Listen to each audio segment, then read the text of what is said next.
You're listening to Thursday Night AMP on the Angry Marks Podcast Network.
I'm not going to give the usual bombastic intro for this week's show because we are doing AMP with a very heavy heart today.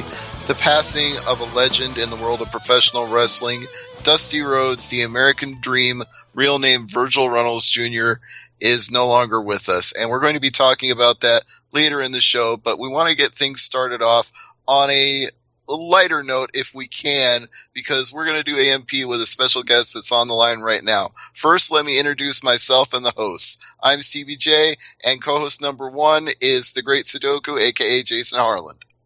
Howdy. He's there on the line with us, and so is my co-host from Manitoba Province, Jordan J. Garber. How are all you guys doing tonight? And third on the line with us is our special guest who Jordan will be interviewing, and I'll be chiming in when I can. He is professional wrestler Travis Cole. Hey guys, how's it going? It's going great. So Jordan, since you know Travis the best, I'll let you take it away, and I'll be here when you need me. So pretty much, Travis, you've been wrestling for a few years so far. Tell us how it all began, your roots of professional wrestling, and just how you wanted to become a wrestler. What made you want to be in this business? Wow, yeah, it's been about 5 years now. I got my start in Calgary, Alberta, Canada. I was training with Lance Storm.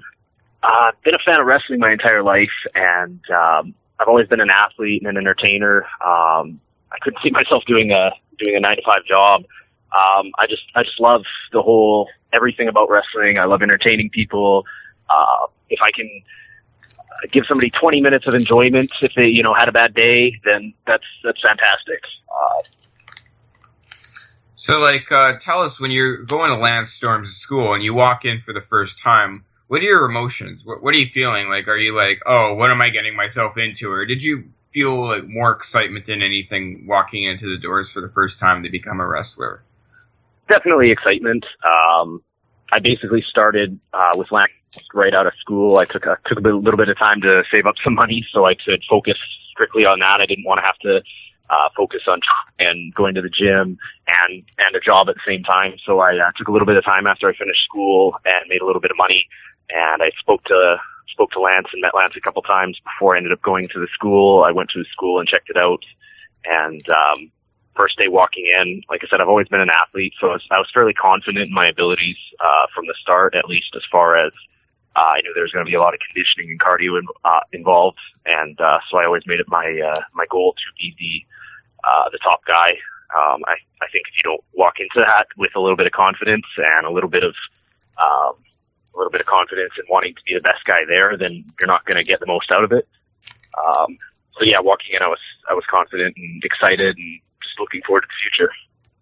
So when you're training there at Lance Storm School, what things were you really nervous about the most? What things were you having the trouble the most with? Probably just changes to doing things a little bit differently. Playing sports my whole life. One thing, the first couple of days, it was really different. It's doing bumping. I was a hockey player, and so it's a little bit different when you take a bump on the ice. With bumping, you have to kind of embrace it a little bit more. So that probably took me a couple days to get that different, to really get a feel for it. But I feel like I picked it up fairly quickly. I don't feel like I had too much struggle overall. I guess the hardest thing about Lance's school is just like I said, you want to be the best guy there, and Lance is so fantastic and such a great trainer that even at 40 years old, like he's blowing a lot of these kids that are coming in there at 18, 19, 20 to 25 years old, blowing them away in cardio drills and stuff like that. So my goal actually was usually just to was to be better than him, because a lot of times, even at his age, he's such a fantastic athlete that he was far and away probably the best guy there, even in cardio drills. So yeah, just like I said, wanting to be the top dog.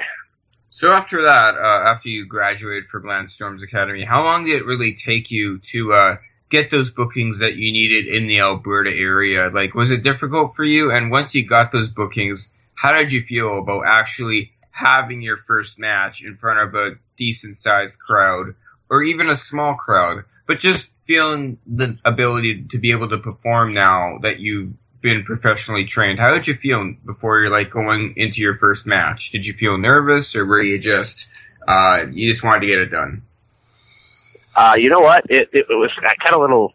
The nice thing with doing it that way is that while you're training, he definitely recommends you go to all the local shows and kind of points you in the right direction. So while I was training, I was working ring crew and staying in touch with all the promoters and all the wrestlers and everything else to really make those contacts so that you have the bookings for when you get started. I pretty much started with the company pretty quickly. My first few months, actually, I was working both as a referee and under a mask. So a lot of times I would referee the entire show with the exception of my own match, and I would have to rush back after a match, change into my gear, wrestle my match, then get back into referee gear and referee again. So it was really busy and crazy. So when I had my first match, I don't know if it really sunk in as much as it probably could have. They always say that if you don't have butterflies and if you're not nervous, then you're not doing it right. But I think things were so crazy my first night that it was just I had tunnel vision and I was focused. But it was a fantastic feeling. It was really great getting out there and being in front of a crowd and performing. It's such an adrenaline rush, and still feel it to this day 5 years later. So it was fantastic. Jordan, if you don't mind, I'm going to jump in real quick. I got a couple of questions for Travis, and I know that he has 2 or 3 sessions a year at the Lance Storm Wrestling Academy. So who was in the session that you were in, Travis? Who were some of your fellow students? You know what? Believe it or not, in the session that I got started in, I think there's probably 15 or 16 people. Only maybe 3 or 4 ever actually wrestled after they graduated. Well, who were the ones that made it then? And there were several that were already wrestlers when they started camp. So those were the ones that pretty much wrestled. The only other one that really wrestled that just got their start around the same time as me, he doesn't wrestle anymore either. He mostly just worked the local scene there for a couple of years, and then he stopped wrestling as well. So I think I'm really the only one that's still going with it, to be honest. Wow, that's rather unusual, because usually in his classes, at least one person will end up in NXT, and one person will end up wrestling around the world, and one person will be a star all over Canada. There's usually like 3 or 4 people out of every class that seem to go on to great things. Yeah, you know what? Lance has a really good turnover rate, but at the same time, there has to be a certain attitude going into it. No disrespect, obviously, to those guys. If it's not for you, it's not for you. You should move on. I've been around. I was around the Calgary scene for a few years. I recently relocated at the beginning of the year, but I was in that scene for a long time, so I saw a lot of guys come and go, and from all over the world. And there's been some really, really great people that come through there.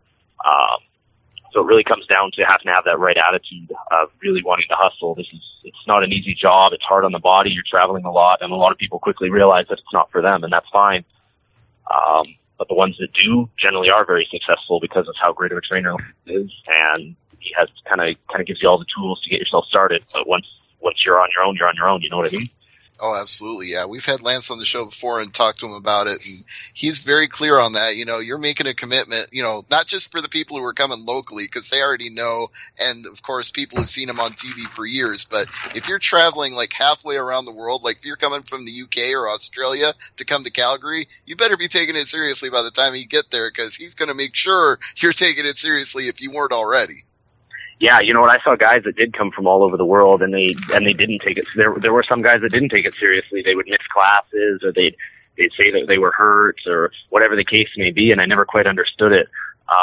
Unfortunately, without policemen in this business these days, there's a lot of guys that treat pro wrestling like a fantasy camp, and fortunately, they do get weeded out pretty quickly. But there's only so much you can do when they're coming from across the world and you've never met them before. But he very quickly realizes which guys are serious and which guys have the talent to continue doing. Yeah. Well, one thing Lance is kind of famous for is giving people an honest evaluation at the end of a session when they're getting down to the last match and they get to go in the ring and work with him a little bit. So what was his honest evaluation with you when the session was over? You know what? Funnily enough, my session with him, I didn't get much of an evaluation. About a week before, I realized I was staying in Calgary, and I had started working and whatnot and everything else, and I talked to him and I said, I'm going to be sticking around for a little while. A little while ended up being a few years, actually. But I said, I'm going to be sticking around for a little while. I'd love to keep coming in and training and whatnot. The one nice thing about his school is a lot of times local guys will come in, here or there during the week, pending their schedule, and work with the guys who are first starting out, especially the last months when they're doing matches and whatnot. That way you're getting to work with more experienced people. So I said, I want to continue working with you as much as I can, as often as I can. Because when you first get started, most local promotions only run once, twice, 3 times a month. And you've got to build up a little bit of equity in yourself before you can get booked all over. Most places aren't going to book you cold all over the place, especially, until you've got promo pictures and matches that you can send them. So your first little while, you really have to work the local promotions and get your promotional pictures and your videos and everything else going before you can get booked all over the place. So I didn't want to be in the ring 2-3 times a month. So with Lance, I continued training with him as frequently as I could, for the next 6 months, actually. And anytime I could after that, I would pop in or I'd try to put together sessions on the weekends with some of the local guys when I didn't have bookings. So, I tried to train with Lance as I could because he's such a valuable asset to have. So the bottom line is he didn't really need to give you the evaluation because it's not like you were going to pack your bags and leave. He didn't need to give you that last bit of advice on the way out the door. No, it was ongoing. It was constant advice. There were days where, and the thing with Lance is he's very, very nitpicky, but I say that in a good way because it really forces you to be better. I remember the first time he told me something was awesome or really good that I did, and that made my entire day because most of the time it's like, yeah, that was good, and then move on. It takes a lot to impress him because he really wants everything to be fantastic. So he's such a great trainer because it's those little details that are really going to make you move on. And I always tell local guys that have trained with him, keep going back because your first time you're training with him, you're just worrying about getting everything right, doing the bumps right, learning how to do everything. But once you start working, you realize what kind of questions to ask him to really help move yourself to the next level. Things like when I started working for TV and stuff like that, it's like you think of different questions that you can ask him that you wouldn't think when you're just starting out as a wrestler because you have no idea. So just constantly staying in contact with him or anybody else that you meet along the way is the way it needs to be.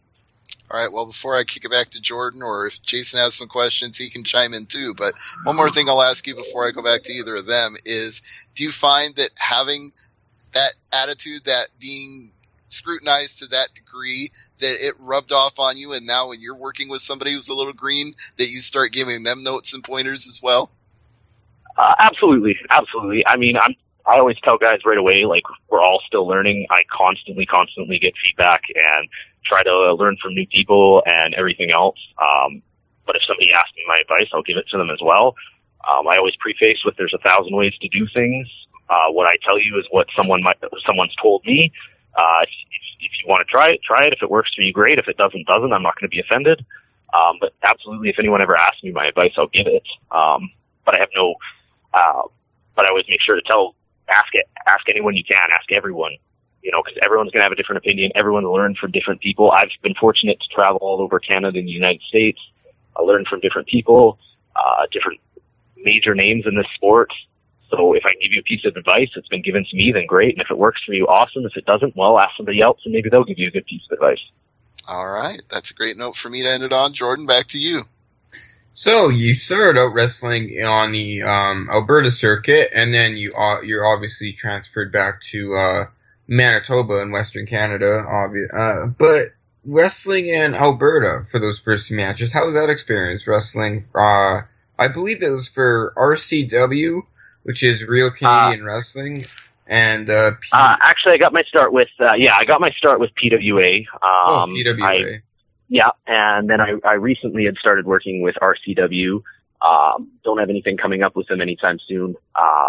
Alberta, generally you only work for one company. That's just the way it's ran out there.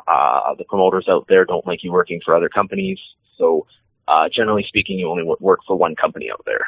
All right. And then you went to Winnipeg, and then you're here locally wrestling for CWE. And actually, my question on that is, do you kind of feel better now that you're getting more ring time since the promoter, Danny, is doing these CWE tours? So you're going town to town for a week or so, and you're having more matches. How does that make you feel that you're actually getting on the tours now? You're getting your name out there. Does it feel good? Do you feel like that you're on your way doing these tours? You know what? Absolutely. Right from the start, I never wanted to stick around in just one area.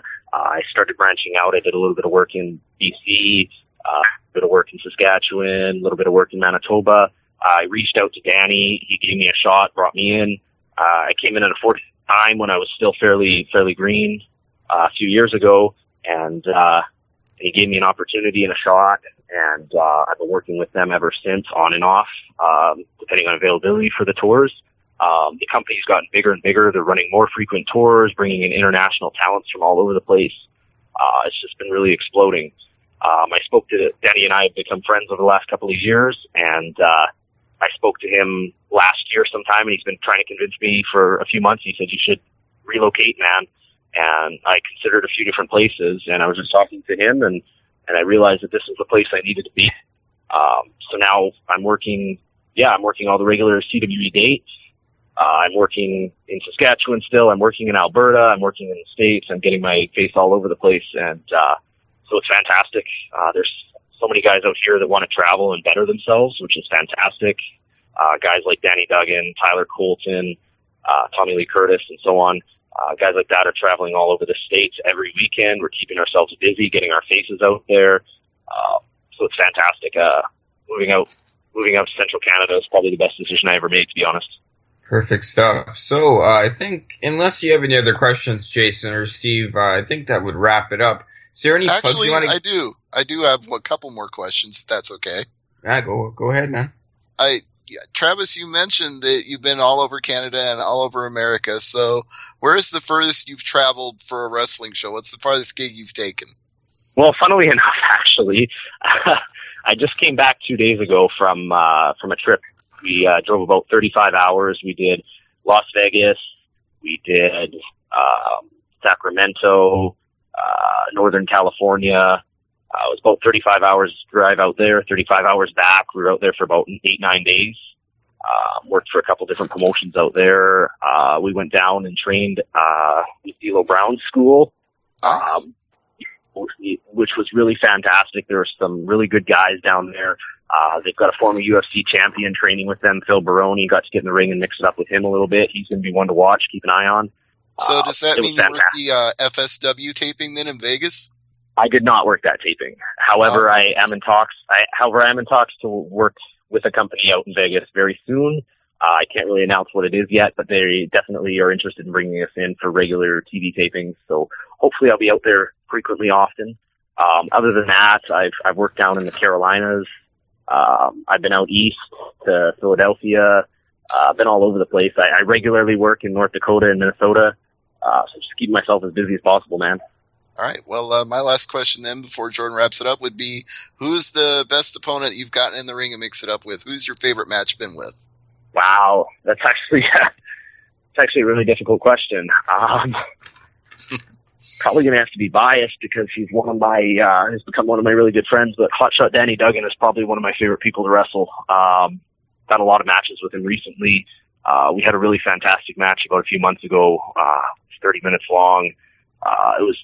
It's really, really great being in there with him. He's been wrestling for 13 years now. He's just got so much knowledge, and I love working with him. And actually, I'm going to be working with him at the CWE Bad Influence June 22nd to the 26th.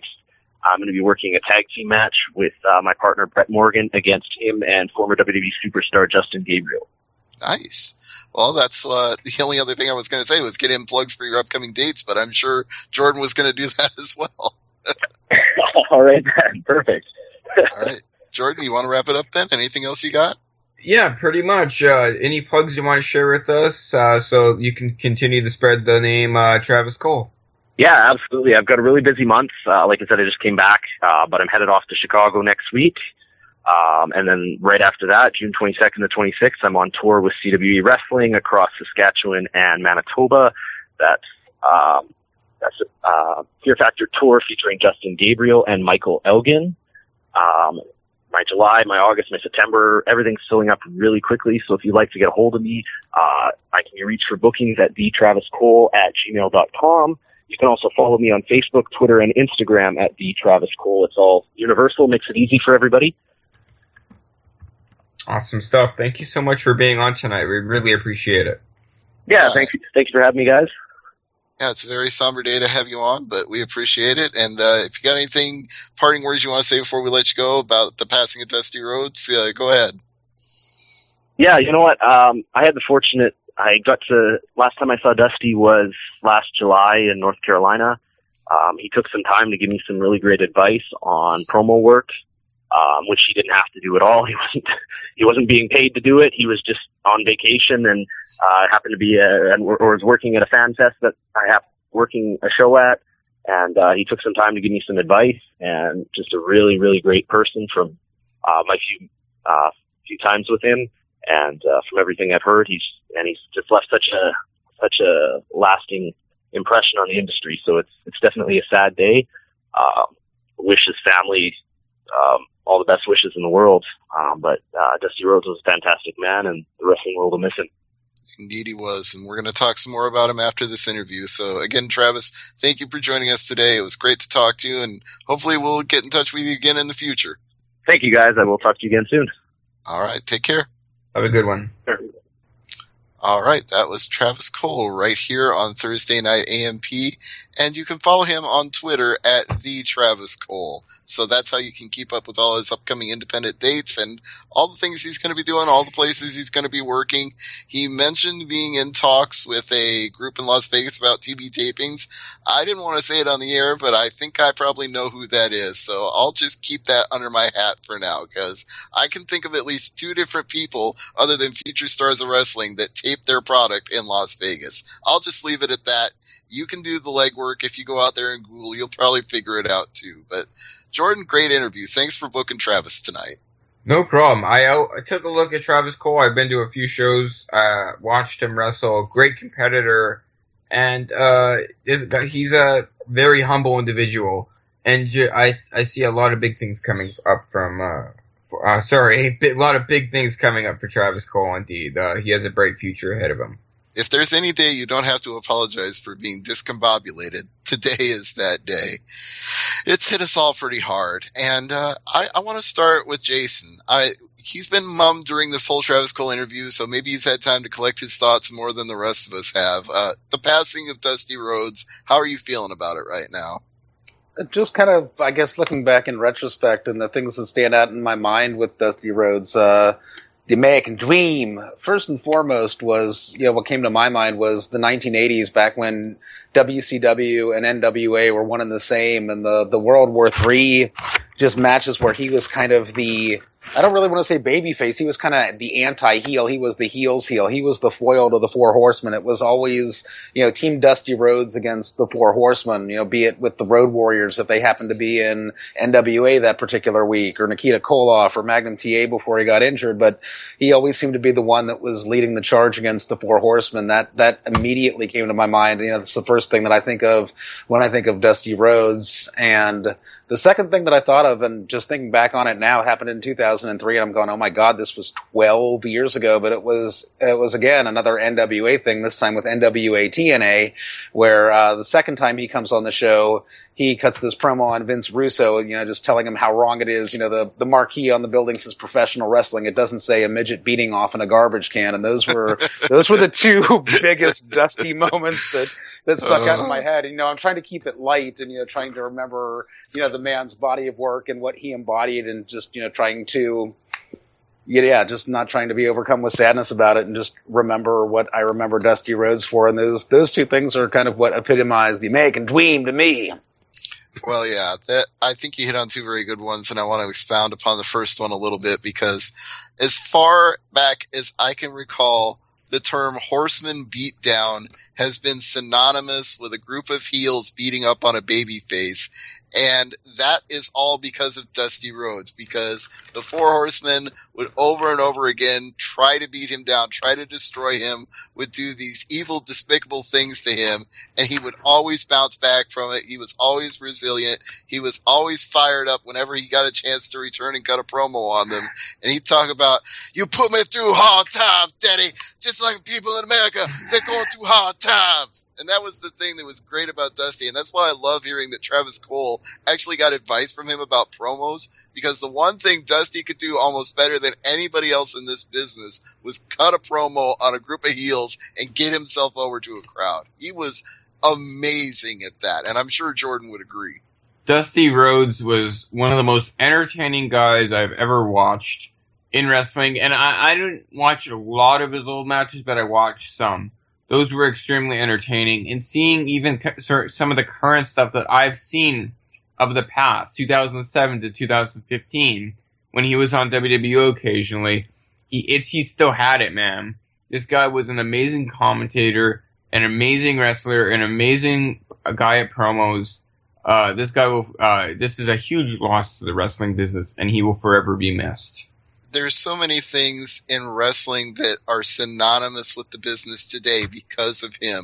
And both good things and bad things, both the fun times and the hard times. The fact that we use the term Dusty Finish to describe a match where somebody gets screwed out of winning a title is both a tribute to him and a measure of the impact that he had on this business, because he was so in the scenes, in the writing room, in the booking, in the agenting of behind the scenes in WCW, that if somebody got screwed out of a title, it was synonymous with him, even if he had nothing to do with it. Even if he wasn't the one who came up with it, it was assumed to be a Dusty Finish, because that's how much of a power player he was. And who can forget those polka dot tights and that tie-dye shirt? Well, there's something funny about that I want to get into, and maybe producer Kev will want to chime in on this. That was actually supposed to be a rib on him. That's been addressed on his DVDs. That's been addressed in interviews before, but it always came out that Vince McMahon didn't think of Dusty Rhodes as being as big a superstar as he was in NWA and WCW, because Vince has always been obsessed with big, muscular bodybuilders. And Dusty himself said this in one of his famous promos. He said, I might not look like the average worker of the day. My belly might be a little big. He admitted that he didn't look like a jacked up Adonis, but he connected with audiences so well that they still followed him and believed in the American dream, the son of a plumber who dug himself out of a ditch at 8 years old and became a wrestling superstar, daddy.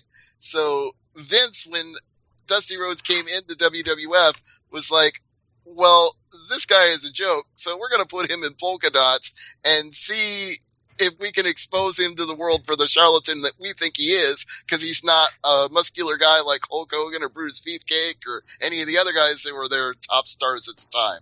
But Dusty Rhodes didn't give a damn. He took those polka dots and he ran with it, and he had fun with it, and he'd go out there and dance, and Sweet Sapphire would dance with him, and everybody loved Dusty Rhodes. Even when they were trying to humiliate him and make fun of him, they couldn't keep him down. Am I right, Kev, or what? You are correct. You have any thoughts about Dusty while we're talking about him?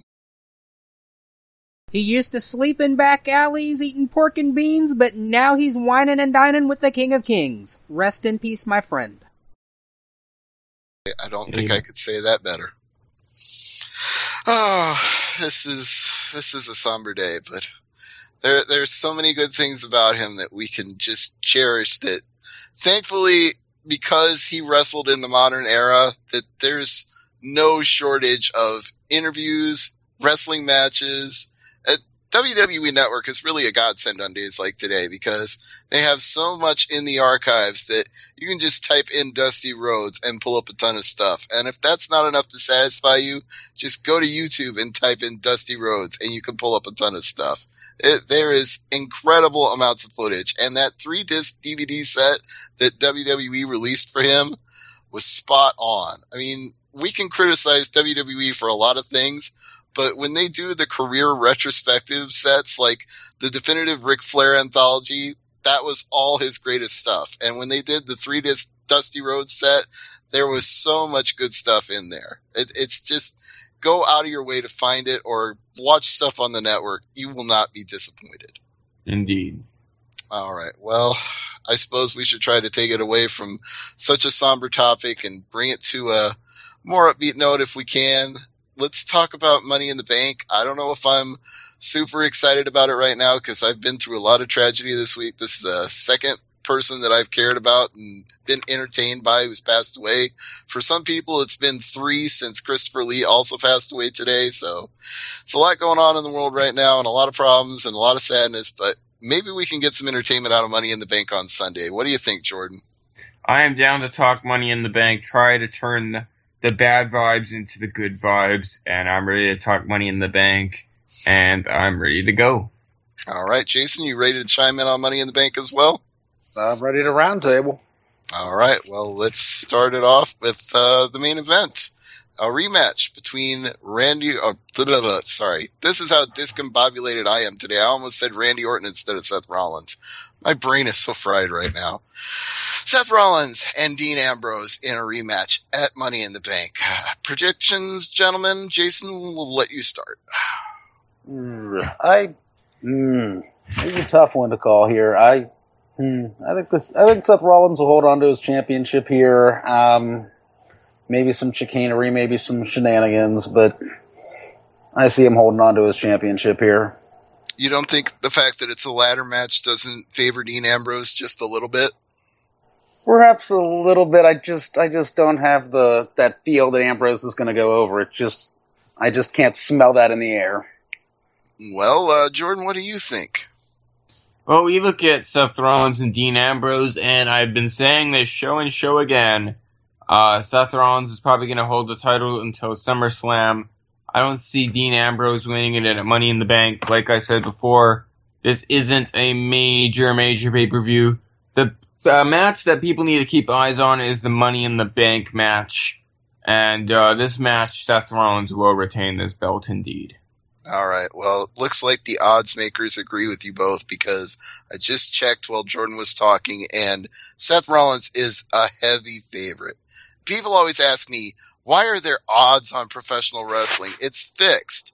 Well, the odds are not what the wrestlers themselves are going to do.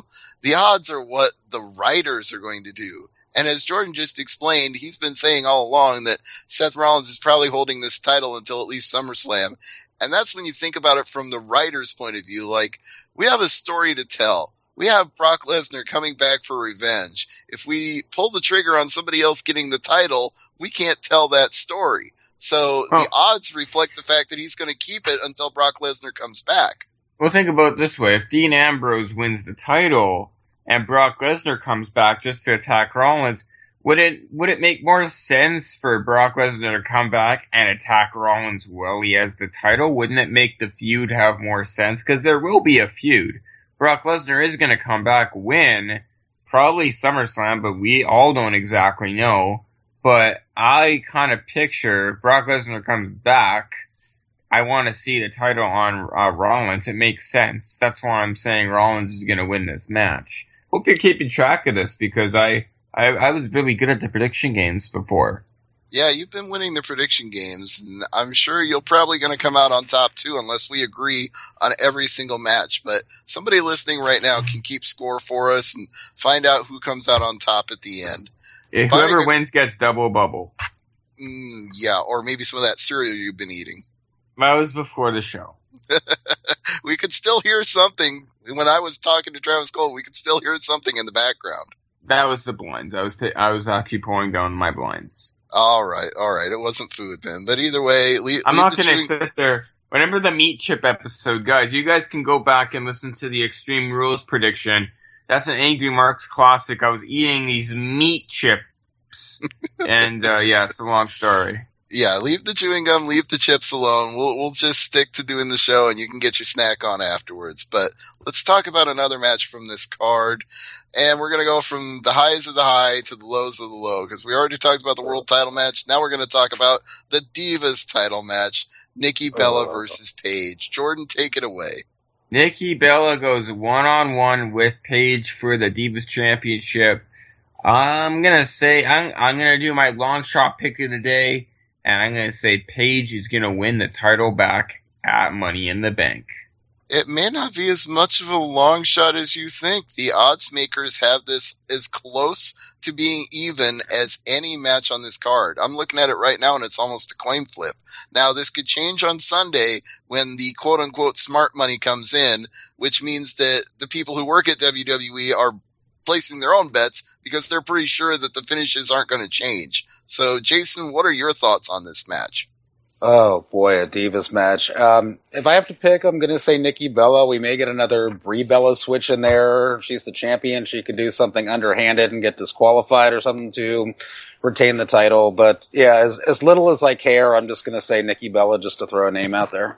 Sure, I'm going to say Nikki Bella, too, because until they really get rolling with bringing the majority of the excellent NXT talent up to the main roster, when we've got Sasha Banks full-time, Charlotte full-time, and they're mixing it up with Paige, you know, who else? They could even bring up Becky Lynch. I wouldn't be sad by that at all. So once we get those divas going on the main roster, this Divas title will get a lot more interesting. But in the meantime, I'm going to say Nikki, and I'm going to move on to Ryback versus Big Show for the Intercontinental title. And I'm just going to go ahead and say this right now. Ryback is such a huge betting odds favorite in terms of the writers thinking that he's going to retain that I'm just picking Ryback right now solely based on that. There's a gigantic line on Ryback. You wouldn't even want it. You'd have to bet $1,500 to even win $100. That's how big of a favorite he is. Jordan, what do you think? Ryback against the Big Show for the Intercontinental Championship. This is actually one of those matches where I've never pictured happening. It's just two of the randomest competitors to win that title. But Ryback just won the Intercontinental title. I'm going to say Ryback's going to retain. I think this might be unanimous. Let's go to Jason and see what he thinks. I think Ryback is going to retain as well. Ryback needs this. Ryback needs to retain the title. He needs the win. Big Show does not. Big Show is kind of at that point in his career where he's a big guy. He can put guys over. Big Show does not need the WWE Intercontinental Championship at this point in his career. And, yeah, I see Ryback going over. He doesn't need the Intercontinental Champion. He doesn't need the Internet Champion. He doesn't need the anything champion. He's going to be over just by being the Big Show. When you're his size and his stature, you pretty much have a title without even carrying a belt. Good point. Yes. So speaking of people who might need a win to solidify their place, Roman Reigns and everybody else in the Money in the Bank match for the for the available briefcase with a title shot. I guess I can say it's vacant since Seth Rollins cashed it in at WrestleMania. Is that totally outrageous to call it a vacant briefcase? I don't know. Vacant, available. Yeah, available briefcase sounds good. All right, we'll just call it the available briefcase. Again, we're all discombobulated today. It's been a sad day. It is a unique opportunity. Indeed. Yes. He must capitalize on this unique opportunity. And the odds makers seem to think he will because they're not even putting odds on anybody else in the Money in the Bank ladder match. The only person who gets betting odds is Roman Reigns. The field is plus 420 against him as the underdog, and Roman Reigns is minus 650 as the favorite. That smells to me like Roman Reigns is getting that briefcase. What do you think, Jason? I was kind of going by process of elimination and eliminating people from this, like people who've already had the belts, singles titles like Dolph Ziggler, big singles titles, the heavyweight championship, Randy Orton, Sheamus, Kane, guys who have kind of had their time and come and gone. Again, people who don't need it, your Sheamus, your Kane, your Dolph Ziggler, they don't need it. Your guy who's not going to get it, Kofi Kingston, because he's, in the New Day and got his thing going on. It kind of comes down to Neville and Roman Reigns, with Neville, coming up as an up-and-coming star, and with Roman Reigns trying to kind of break him out from tag team into singles. But yeah, I see Roman Reigns winning Money in the Bank here. There's only one reason Kofi Kingston is in this match. It's so they can set up a ladder between a ladder, and he can do some crazy spot where he jumps onto it. Ladder to ladder action. You got it. That's why he's here. So, Jordan, what do you think about this match? Does Roman Reigns win? Roman Reigns is going to win. You look at Dolph Ziggler. I don't really see much yet from Dolph Ziggler. It doesn't seem like I could picture him winning it. Neville, he's too new to the WWE. He's too new to the main roster. It could be possible. He's actually my second choice if I couldn't pick Roman Reigns. Orton, I can't see it. Kingston, he is just there to do his spot. You know what actually would be funny is, actually it wouldn't be funny, but what if he did a big ladder spot, and he just fell and screwed it up? That would be awful, but...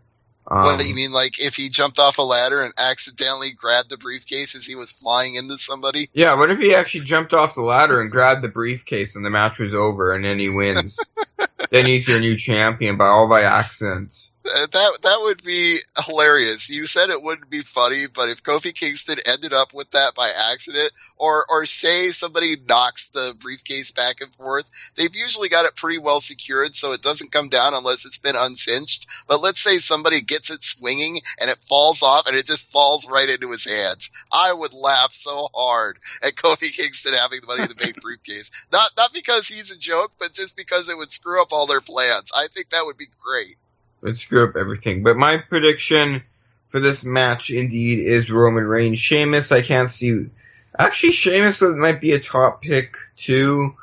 But I can just see, I don't know, my gut's going with Roman Reigns. See, I figured the sole reason that Sheamus is in there is to beat up on Neville. And then Neville will get his revenge before the match is over by going to the top rope and hitting him with a red arrow. No, I can see that happening. Yeah, I pretty much got all the spots in my mind picked out for this match right now. I'm not saying it's predictable, but I am saying there are things that I want to see that I expect to see. And another one of those things I expect to see is Kane just have 2-minute run where he absolutely clears house, knocks everybody out, throws ladders onto them, and is left standing for about 15 seconds all by himself, just to remind us of when he actually did win a Money in the Bank. And coincidentally, I was there for that Money in the Bank in Kansas City. That only draws a That was one of the most fun shows I've ever been to, and it draws a Go ahead, Jason. I just wonder, how long ago was it that Kane won Money in the Bank? Oh, man, it's got to have been at least 4 or 5 years ago now since it was at the Sprint Center in Kansas City. Let me look at the list of the Money in the Bank events and where they've been held. Let's see. 2010. It was 5 years ago that I saw Money in the Bank in Kansas City. And the winners were Kane won the SmackDown Money in the Bank and The Miz won the Raw Money in the Bank. And you said it was one of the most entertaining cards you've been to. What struck you as entertaining about that one? Well, there were a lot of good things about it. That was back when we had the tag team of Tyson Kidd and Natalya. Who else was it? Was an all Canadian team, and they were defending they were the Hart Dynasty. David Hart Smith and Tyson Kidd, and they had a fantastic match with the Usos. That was a great match. And then Rey Mysterio went out there and had a barn burner of a match with Jack Swagger. And that was when Kane cashed in his briefcase and beat Rey Mysterio in a minute. After Mysterio had this awesome match with Jack Swagger, Kane came out with his briefcase that he had just won and screwed him. And as a fan, that's so cheap, but at the same time, it's so entertaining. Oh my God, I'm getting to see a briefcase cashed in live right now. And yeah, that's one of the things that they can do. One of the angles they can run with a Money in the Bank briefcase. That's kind of like the cheap heel heat champion's gate, so to speak. Exactly. Yeah, there were a lot of fun things on that show. And it never going to forget that night for one reason, if not any other. When Big Show takes off his 4XL, 5XL, however big it is, t-shirt and throws it into the crowd, I'm the one who caught that t-shirt. Awesome.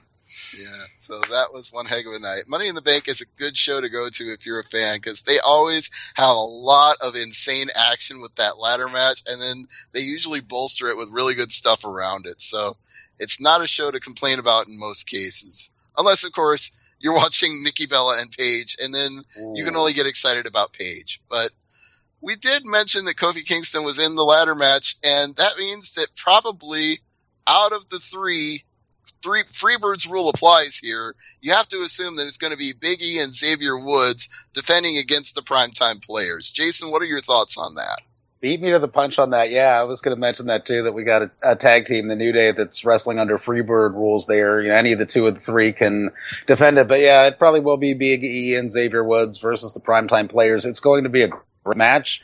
I can see it being, I see the New Day retaining. I just don't see them abandoning the titles yet. There's just too much more they can do with them, but I do think it'll be a great match. And they've been picking up enough steam as heel champions that I think it would be way too soon to job them out to it. And odds makers agree. They're a pretty solid favorite in this one. So, Jordan, what do you think? Only that, but yeah, a heel tag team that wrestles under the Freebird rule too. That's just perfect. It is perfect. So, Jordan, what do you think? The New Day against the primetime players for the WWE Tag Team Championships. Well, I'm going to say the New Day is going to retain. They're going to have a title a little bit longer. Now is not their time to lose it. However, probably around SummerSlam. I don't know why, but I always say SummerSlam that's the big event where the landscape of the WWE changes. So for this pay-per-view, I'm going to see the New Day winning against the primetime players and retaining the WWE Tag Team Championships. All right. Well, gentlemen, I think there are only two matches we haven't talked about yet. I'm going to save the best one for last, and that means the next one we're going to talk about, no offense to either man, is R-Truth versus King Barrett. Jason, I can hear you laughing already. That's the main event, man. This isn't even on the card. Kidding. This is like the pre-show match that's going on. R-Truth and King Barrett. It's like, who is in Vince's doghouse more at the moment, R-Truth or King Barrett? And I would say Barrett, because he's actually losing all the time. And he's King Barrett, and he's losing all the time. And I see his losing streak continue. I'm going to go with R-Truth in this prelim. Yeah, well, Barrett is a favorite by the betting makers, but I'll go out on a limb and say R-Truth too. Why not? What do you think, Jordan? Well, guys, King Barrett, or Wade Barrett, King whatever, Burger King, I don't know. King whatever. That's his title, King whatever. Whatever his name is. King Where's Barrett. your crown, King nothing? The Donut Sorry, Master. one Metallica reference for the night. I don't know, but King Barrett, he won the King of the Ring probably under a month ago, and now they're making him lose all these matches. So maybe this match could be one of those points for Mr. Barrett to set some momentum for himself. I'm going to go with King Barrett on this one to defeat R-Truth because he's won the King in the Ring. They need to do something with him. They're not just going to put a King of the Ring tournament and then one of those like, oh, cool, hey, congratulations, you get a little ribbon like you do at one of those little amusement park festival company picnics things. It's not one of those things. It's going to be King Barrett who wins this match because this guy needs to do something with this King Barrett thing. He won the King of the Ring for a reason, and that's why he's going to win this pre-show match. Jordan, you just gave me the most awesome mental picture of all time. Do you want to hear it? What's that? King Barrett shows up at a company picnic. There's a barbecue. There's kids playing. There's tablecloths spread out on the lawn. There's people happily eating food. He walks in with his crown, his robe, and his scepter, and he says, I'm afraid I've got some bad news. I'm taking your ribs. And he walks over to the barbecue, picks up a big rack of ribs, and leaves. If I saw some guy dressed up in some king suit with a big king stick or whatever it is on a throne, I'd get the rifle. Well, this isn't a picnic in Texas, so sorry. No people have loaded weapons. This is not an unconcealed carry state where this picnic is taking place in my fantasy. In all seriousness, though, they made King Bear King of the Ring. He won the King of the Ring tournament. They need to do something with him sometime soon, in my opinion. They're not just going to throw it under the bus just like that. King Bear's going to be winning this pre-show match. Well, I honestly hope so, but I'm sticking with my R-Truth prediction. But that leads us to what I consider to be the real main event of the show, the rematch 2 weeks in the making, and I hate saying that.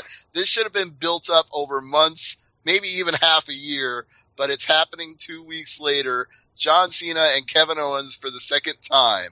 And Jason, your thoughts on the match?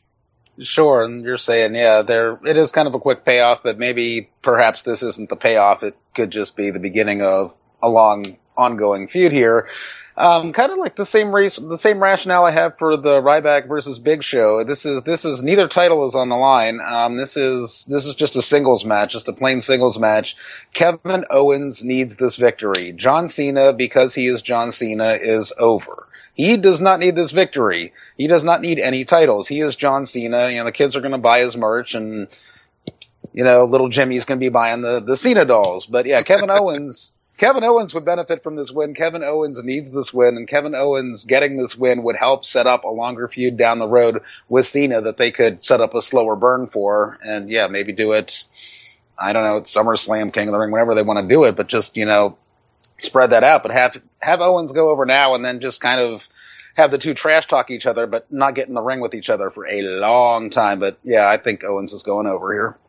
Well, I'd like to believe so. So here's what I'm going to say. I'm going to give you the current line as of the broadcast date of this show. John Cena is minus 170 as the favorite. Kevin Owens is plus 130 as the underdog. Now that's close enough that it could reasonably go either way. So what I'm going to say to you is I think these lines are going to change by Sunday when quote-unquote smart money comes in that I talked about earlier. I think by that point it might have flipped and Kevin Owens will be the favorite. And if it is, and he is, then he's winning. But right now, with the line I'm looking at, I hate to say it because this is not what I want, but it's the even Steven philosophy of booking in WWE. No pun on my own name there. It's the way they do things. The heel wins the first match, the babyface wins the second, and then they have a rubber match for the third. They have done this so many times that I can't see them not doing it again. So, sadly, I think John Cena wins here. Jordan, what do you think? Well, Kevin Owens won the match at Elimination Chamber, and now he's having a rematch at John Cena at another pay-per-view. It's not really that major. So I'm going to say John Cena's going to go over, and these two are going to have a feud till SummerSlam. I can imagine Cena going over in that match, and that is my prediction. All right. Well, you know what? I'm going to get Kev's prediction, too, since he hasn't chimed in here for a little bit. Killy Kev, what do you think? Is it Cena or Owens in the real main event of Money in the Bank? It's too close for me to call. Okay. Well, that's fair. I guess the only question is, will you try to find a bootleg stream of it and watch it? No, I don't have to find a bootleg stream. I forgot to turn off my subscription again, and WWE gigged me again. Oh, so you're actually getting the network this month? Yeah, I subscribed back for WrestleMania so we could get it covered, and then every time it comes up, I keep forgetting to turn it off. Well, I'll make you a deal, Kevin. I'll tell you what. If you want to cover the show on Sunday night, I will cover your WWE Network subscription for this month. What do you say? Oh, I suppose I could commit to that. All right. Well, then we've got Money in the Bank coverage on Sunday night, courtesy of Kill It Kev. So thank you for that, Kevin. We appreciate it, as we do appreciate all the work you do on producing all the many shows on this network. And why don't you go ahead and plug a few of those for the people? Well, let's see. We've got Raw Reaction on Monday night with Angry Tenzai and Big Vic covering everything on Monday Night Raw, and maybe occasionally something about a very famous racehorse now. We'll probably have more coverage on weeks to come, I'm sure.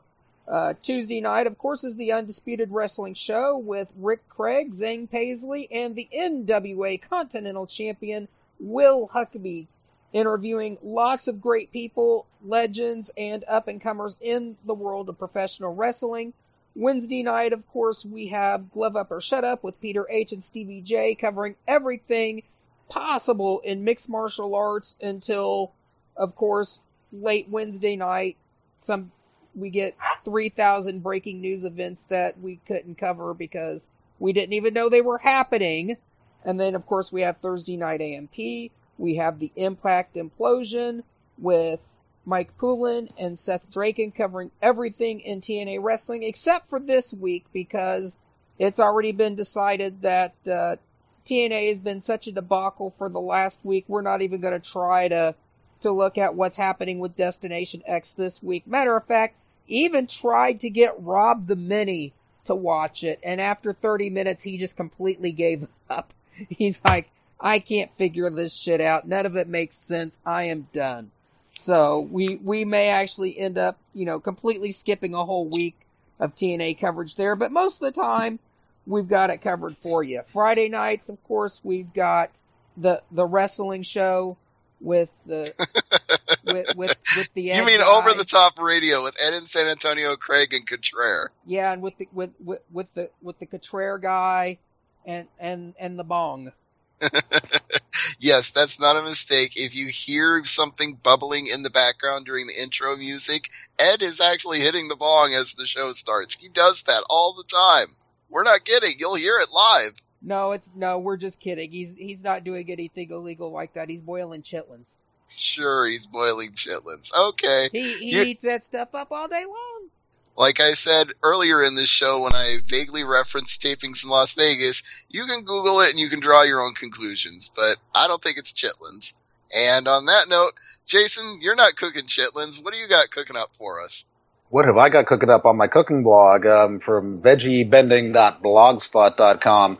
Last thing I'd put up was cauliflower cheese. I made that earlier in this week. That is really good. I've got a couple Indian curries that I've taken some pictures of. I haven't put up yet, but look for those. There's like an Indian lentil curry, and then there is a potato curry too. So I've got some of those coming up because much like Daniel Bryan, I am vegan as well, and I enjoy sharing my recipes and my cooking with the world, so I do have that cooking blog. I also have a Twitter account. You can get at me at Great Sudoku. And right now I am currently looking for a picture. Google Images has failed me. I'm looking for a picture of the complete roster of New Japan Pro Wrestling's Chaos faction, including Roppongi Vice. If you can find one of those, get at me on Twitter. Hit me up with that picture. I would greatly appreciate it.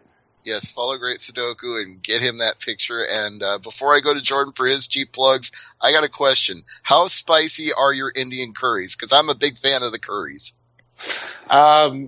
I can make them really, really spicy. I'm growing Trinidad Scorpion Magora peppers at home, which are now the world's second hottest peppers. When I bought the seeds to grow the plants from, they were the world's hottest pepper. They've since been surpassed by the Carolina Reaper. But yeah, I mean, I can make them where my lips tingle. Usually I tend not to, but on special occasions, yeah, I can do it where the whole mouth is on fire. The hair follicles on the top of my head are tingling. I like it very spicy. I'll go to Indian restaurants. They'll say, what do you want on a scale from 1 to 10? I'll tell them, give me a 13. Yeah, though I actually got myself almost in trouble one time doing that because I had the spicy lamb vindaloo and I thought I could handle it, but I was tapping out about halfway through. It was delicious, and I was like, I'm going to die if I finish this whole meal. I've got to get it to go and finish it later because it was that hot. Vindaloo is wicked hot, and you know it's good if you start hiccuping when you're eating it. I did. I actually did. I got the hiccups about halfway through, and that's when I was like, okay, I got to tap out and finish this later.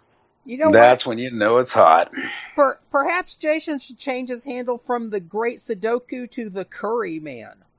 The curry, there you go. That would have been stolen from TNA. Daniels might come after him if he does that. Yeah, Christopher Daniels wouldn't mind that at all. You know, hey, he wouldn't mind that. I could rip that gimmick off from him. Yeah, he owes me one or two anyway. Spicy. He is Great Sudoku. That might be one of the few valuable properties TNA actually has.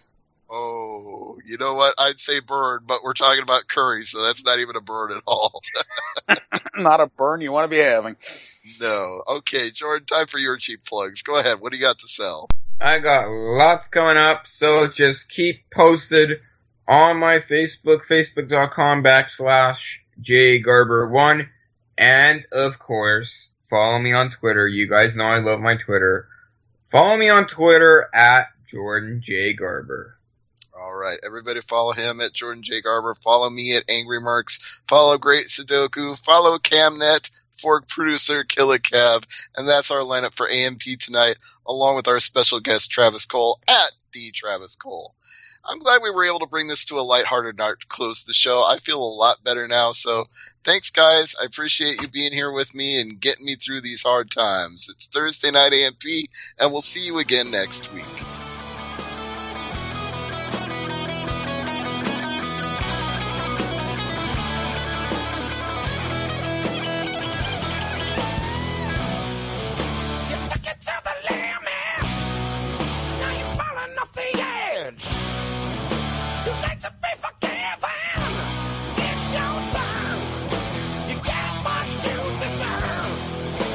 Punishment!